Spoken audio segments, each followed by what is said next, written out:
Alors, est-ce que vous pouvez noter au PV notre intervention, s'il vous plaît, Monsieur l'Empereur? Merci. D'abord, en préambule, juste dire que donc sur le fond, nous sommes tout à fait favorables à une telle étude démographique et des mouvements migratoires sur le territoire de Louvain-la-Neuve. C'est l'Institut de démographie qui mène le travail. Ils font ça de manière très qualitative, dans le temps. Ça doit perdurer et ça doit servir nos politiques à nous en matière de logement et d'accès au logement. Voilà, c'est une source d'information très importante. Donc nous sommes fondamentalement pour la réalisation de ce genre d'études et celle-là en particulier. Néanmoins, nous avons deux interrogations. Alors, pour la première, j'ai juste eu un slide. Normalement, si j'appuie, si vous le verrez, c'était juste pour clarifier. Voilà. Donc, la première interrogation que nous avons, elle porte sur le demandeur et sa nature. Donc, il y a trois acteurs dans l'histoire. Il y a la ville, qui dispose d'un... Vous avez vu, j'ai mis des numéros d'entreprise en dessous. C'est pour bien dire que ce sont trois entités différentes qui sont enregistrées sous des numéros à la Banque Carrefour différents. Vous avez donc nous, la ville, et vous avez l'UC Louvain, dont dépend l'Institut de démographie. Et puis, vous avez à droite en B, l'Inesu IMO, société anonyme, qui dispose aussi de son numéro d'entreprise. Alors, je remercie le bourgmestre parce que suite au premier échange que nous avons eu en commission technique, ils ont clarifié le protocole et les responsables de traitement par rapport à ce transfert de données. Et donc, actuellement, ce que nous allons voter, si j'ai bien compris, nous allons voter le protocole entre A et B. Et dans le protocole, effectivement, la dénomination est tout à fait correcte. On a enlevé SAFS, ce n'est plus UC Louvain, et les responsables de traitement sont bien deux personnes issues de A et de B. Donc le transfert de données va se faire entre A et B. Mais nous, notre grande question, c'est pourquoi est-ce que le transfert de données ne se fait pas de A vers C? Puisque c'est quand même l'unité de démographie qui va recevoir les données. Pourquoi est-ce que ce n'est pas l'UC Louvain ou l'Institut de démographie qui fait la demande?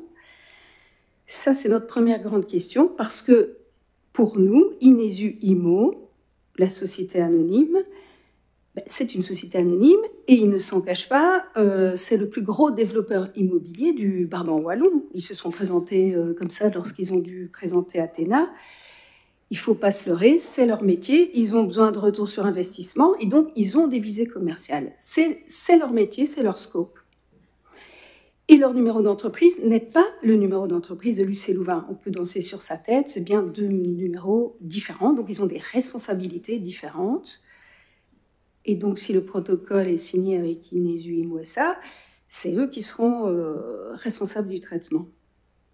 Et pour nous, nous estimons que Inesu IMO SA n'est pas un organisme de droit belge remplissant une mission d'intérêt général, comme demandé par l'article 7 de l'arrêté royal du 16 juillet 92, qui est relatif à la communication des informations contenues dans les registres de la population et des étrangers, comme telle est la demande.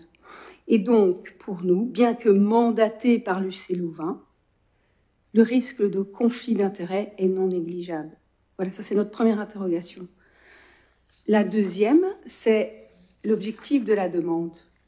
Dans l'article 2, l'objectif, il est écrit « L'objectif poursuivi par ce traitement de données est la planification du développement urbain de Louvain-la-Neuve en regard de son évolution démographique. » Et donc ici, il s'agit d'une question de compétence, au-delà de la question du RGPD. Que nous sachions, le développement urbain, ce n'est pas la compétence d'un privé, peu importe qu'il soit propriétaire d'un foncier important. C'est bien une compétence politique, communale ou régionale. Il ne faut pas l'oublier. Il y a un moment donné, il faut... Voilà, c'est nous les acteurs de cette compétence. Voilà. Et donc, nos données personnelles qui sont enregistrées dans le registre de population, elles valent de l'or. Elles sont enregistrées depuis des années, au fil des jours, par notre administration, avec soin. Et donc, on souhaiterait que de pouvoir les transférer, mais dans une juste collaboration entre notre ville, l'entité publique, et l'université, l'Institut de démographie. Et donc, idéalement, une telle demande doit vraiment se faire émaner de l'Institut de démo, parce que l'Institut de démographie est, lui, conforme à ce fameux article 7. C'est son métier et le protocole en sera d'autant plus clair. Et idéalement, cette étude ne doit pas porter que sur Louvain-la-Neuve, mais bien sur Otigny-Louvain-la-Neuve. Nous pensons que nous sommes en mesure de demander que cette étude soit faite sur l'entièreté du territoire. Et si c'est Inesuimo qui reste le demandeur pour ce protocole-ci, alors il faut absolument réaliser une AIPD, c'est une analyse de risque de vie privée, parce qu'on est face à la nature du destinataire. On a aussi un transfert massif de données. Mine de rien, ces données sont quand même relativement sensibles, quand bien même, et merci à vous d'avoir rectifié le fait que la date de naissance exacte n'est pas transmise, et bien uniquement l'année, mais il y a aussi l'adresse exacte avec le numéro. Et il y aura des croisements de database avec d'autres bases de données.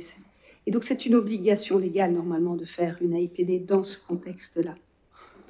Voilà. Alors, pour Caillou, donc, en l'occurrence ici, nous proposons soit un report pour clarifier ce protocole et rétablir voilà, un protocole juste entre la ville et l'Institut de démographie, soit, vous le comprendrez, par principe de précaution, nous voterons contre.